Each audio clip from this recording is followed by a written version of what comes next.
Varicose veins తో బాధపడుతున్నారా? మన ఏవిస్ హాస్పిటల్లో 4500 రూపాయల లేజర్ స్కానింగ్ ఉచితం. నమస్కారం, మీరు చూస్తుంది సుమన్ టీవీ. నేను మీ కీర్తి. దీపావళి అంటే 5 రోజుల పండుగ. ముందుగా వచ్చే పండుగ ధనత్రయోదశి. మరి ఈ రోజు చేయవలసిన పనులు, చేయకూడని పనులు, ఈ రోజు ఖచ్చితంగా ఇంటికి తీసుకురావాల్సిన వస్తువులు, తీసుకురాకూడని వస్తువులు, ఇలా ఈ పండుగ విశిష్టత గురించి మనకు తెలియజేయడానికి ప్రముఖ ఆస్ట్రాలజర్ బ్రహ్మశ్రీ నందిబట్ల శ్రీహరి శర్మ గురువు గారు ఉన్నారు. నమస్తే గురుగారు. వాగర్థావివ సంపృక్తౌ వాగర్థ ప్రతిపత్తయే జగతః పితరౌ వందే పార్వతీ పరమేశ్వరౌ. ఆదిత్యాయ చ సోమాయ మంగళాయ బుధాయ చ గురుశుక్రశనిభ్యశ్చ రాహవే కేతవే నమః. శృంగేరి జగద్గురు పీఠాధిపతులకి, కంచి పీఠాధిపతులకి నమస్కారములు తెలియచేసుకుంటూ కార్యక్రమాన్ని ప్రారంభిద్దాం. గురుగారు, మరి ఈ 5 రోజుల పండుగ భాగంగా మరి మనం ఒకవేళ దేవుడి గదిని ఎప్పుడు క్లీన్ చేసుకోవాలనుకుంటారు? అంటే ఒకవేళ పూజ స్టార్ట్ చేయాలంటే ఈ రోజునే అక్టోబర్ 18నే స్టార్ట్ చేసేస్తారు కదా. అవునమ్మా. సో ముందు రోజే మనం చిత్రపటాలు అవి, దేవుడి గది నది, ఇల్లు నది శుభ్రం చేసుకోవాలంటారా? ధనత్రయోదశిని పురస్కరించుకున్న 5 రోజుల పండుగ అన్నప్పుడు మనము శుక్రవారం నాడు ఎలాగో అంత కూడా సర్దుకోలేరు, ఎందుకంటే లక్ష్మీప్రదం అయినటువంటి వారం కాబట్టి దుర్ముహూర్తం అయినటువంటి శనివారం నాడు దుర్ముహూర్తం 7:54 అయిపోతుంది. దుర్ముహూర్తమైన తదుపరి ఈ 5 రోజుల పండుగ సందర్భంగా పూజా మందిరాన్ని, పూజా వస్తువులని, ప్రతిమలని అన్నీ కూడాను, చిత్రపటాలని అన్నీ కూడాను శుభ్రపరుచుకొని పెట్టుకొని ప్రదోషకాల సమయానికి అనుకూలంగా ఉండాలి. ఇక ఈ 5 రోజులలో ప్రధానంగా లక్ష్మీదేవి నువ్వుల నూనెలో నిక్షిప్తమై ఉంటుంది. కాబట్టి నువ్వుల నూనె మనం శాస్త్ర ప్రకారము ఉపయోగించుకోవాలి. చాలామంది ఒక అపప్రథ వచ్చింది ఒక 2 ఏళ్ల కిందట.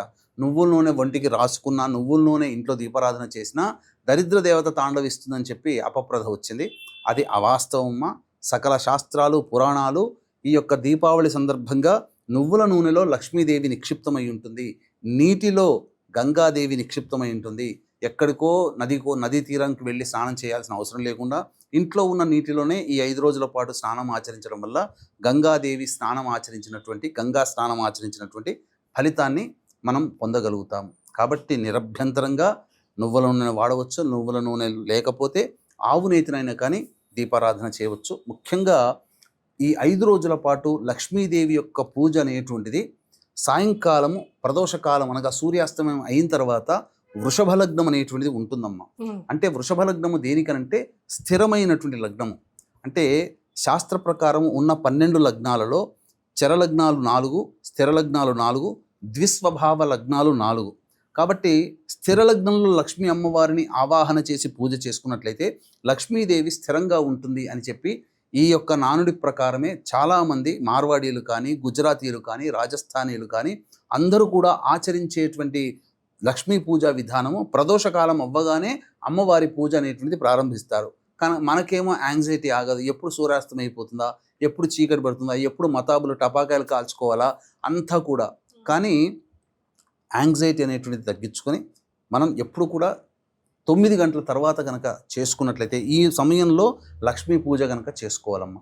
చేసుకొని లక్ష్మీ అష్టోత్తరం కానీ, లక్ష్మీ సహస్రనామం కానీ, సర్వదేవకృత లక్ష్మీ స్తోత్రము కానీ, అలాగే ఇంద్రకృత లక్ష్మీదేవి ఉద్భవించి ఇంద్రునికి రాజ్యాధికారాన్ని ప్రసాదించినటువంటి కారణం చేత ఇంద్రుడు సంతోషించి అమ్మవారిని స్తుతించినటువంటి స్తోత్ర రాజము ఇంద్రకృత లక్ష్మీదేవ స్తోత్రము. ఇది కూడా పారాయణం చేసినట్లయితే తప్పకుండా వాళ్ళకి పదవి లభిస్తుంది. లక్ష్మీదేవి అనుగ్రహం వలన వివాహం జరుగుతుంది, ఆర్థిక బాధలు తొలగిపోతాయి, వ్యాపారంలో కష్ట నష్టాలు తొలగిపోతాయి. అంతేకాకుండా ఆనందకరమైనటువంటి దాంపత్య జీవితాన్ని పొందడానికి అవకాశం ఏర్పడుతుంది. అన్నిటికంటే ముఖ్యంగా కలియుగం ధనమిదం మూలం జగత్ కాబట్టి ఈ యొక్క ధనప్రాప్తి విశేషంగా వాళ్ళ ఇంట్లో స్థిర నివాసం ఏర్పరచుకొని లక్ష్మీదేవి అనుగ్రహానికి పాత్రలు అవుతారని చెప్పవచ్చు. అలాగే వీక్షించేటువంటి ప్రేక్షకులు కూడా ఈ యొక్క ధనత్రయోదశి, అంతేకాకుండా ఈ రోజున శని త్రయోదశి కూడా ఉండడము, మరియు లక్ష్మీదేవి యొక్క అమ్మవారి నక్షత్రం ఉత్తర నక్షత్రం కూడా ఉండడం, ఈ కారణం చేత మేష, మిథున, కర్కాటక, సింహ, కన్య, వృశ్చిక, ధనస్సు, కుంభ, మీన రాశిలో జన్మించినటువంటి వారికి శనిదోష నివారణ హోమాలు, అఘోర పాశుపత మంత్ర హోమాలతో పాటుగా ఈ రోజున ధనత్రయోదశి కాబట్టి లక్ష్మీ కుబేర హోమము మరియు రుద్రహోమం అనేటువంటిది జరిపించి శక్తిపాతం చేసినటువంటి కరుంగలి మాల ఇవ్వడం జరుగుతుంది. ఈ శనికి సంబంధించిన వృక్షము జమ్మి చెట్టు. ఈ జమ్మి వృక్షం నుంచే కరుంగలి మాలని తయారు చేస్తారు. కాబట్టి ఈ రోజున ఎవరైతే కరుంగలి మాలని అమ్మవారి అనుగ్రహం చేత శక్తిపాతం చేసుకొని పొందుతారో వాళ్ళకందరికీ కూడా ఆ శనీశ్వరుని యొక్క దివ్యానుగ్రహం వలన సమస్తమైనటువంటి కోరికలు నెరవేరి పాజిటివ్ ఎనర్జీతో ఉంటారని చెప్పొచ్చు. వీటి వివరాలు కార్యక్రమ తదనంతరం కాంటాక్ట్ చేసి తెలుసుకోవచ్చు. ఇక అన్నిటికంటే ప్రధానంగా ముఖ్యమైనటువంటిదమ్మా, అమ్మవారు ఉత్తరా నక్షత్రంలో జన్మించిందని అంటారు కదా. ఈ ధనత్రయోదశి ఉత్తరా నక్షత్రంతో కలిసి రావడం అనేటువంటిది చాలా విశేషం. రైట్. సాయంకాల ప్రదోష కాలాని సమయానికి ఉత్తరా నక్షత్రం సింహరాశిలో ఉంటుంది.